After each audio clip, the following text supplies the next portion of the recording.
I think I screwed up the first half, at the start of the game. I tried to pressure my guys. Sabi ko sa kanila, guys, dapat patunayan natin na pag kailangan natin ng panalo, nananalo tayo. Medyo na pressure yata kasi kung hindi, hindi dapat tayo, we cannot be in this team.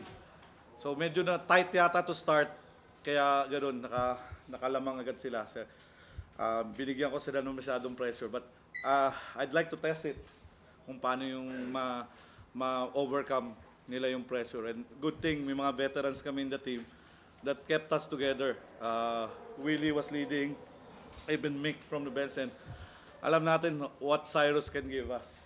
So, si Cyrus yung nakapagpahabol ng lamang, and then na-carry over do sa, yun nga, may mga stretch na wala kaming import do sa fourth quarter, na cramps. Si Cyrus kami nagpunta and he make good decisions.